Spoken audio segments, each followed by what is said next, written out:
Brangus Lietuvos žmonės. Kalėdos tai laikas, kai pravartu prisiminti, kad svarbiausi dalykai gyvenime yra paprasti.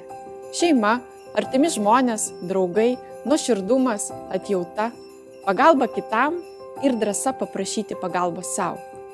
Visus metus dauguma mūsų gyvename intensyviu ritmu. Sprendžiame, dirbame, ginčiamės, planuojame. Bet Kalėdos primena, kad visa tai turi prasmę. Tik tada, kai darbai tarnauja žmogui. Kai stiprėja bendruomenės, auga pasitikėjimas vienu kitais, kai mokame džiaugtis ne tik savo, bet ir bendrais pasiekimais. Net kai skiriasi mūsų nuomonės, įsitikinimai ar pažiūros, galime vieni kitus išgirsti, pagarbiai išklausyti ir argumentuotai atsakyti. Žodžio laisvė tampa tikra tik tuomet, kai niekas nėra išjuokiamas ar žeminamas. Net jei klysta, juk tiesa gimsta iš daugybės balsų. Mūsų šalis graži, žmonės darbštus, kūrybingi, nebijantis iššūkių.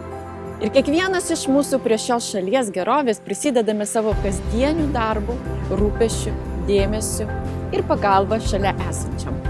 Tegul šios šventės įkvepia mus dar labiau rūpintis vieniems kitais. Tai proga apkabinti tuos, kurie šalia, ir prisiminti tuos, kurie toli. Tai galimybė padėkoti už akimirkas, kurios buvo ypatingos. Ir už tas, kurios atrodė savaime suprantamas, bet pripildė širdis gyvenimo džiaugsmu. Tai tinkamas laikas skirti dėmesį tiems, kam jo pritrūko kasdienybės skubėjime, ir tiems, kurie gyvena vieniši. Švenčių laikotarpis suteikia progą ištiesti ranką tiems, kam reikia pagalbos ar yra sunku. Kalėdų stebuklas dažnai yra labai paprastas. Jis įvyksta tada, kai tiesiog būname geri.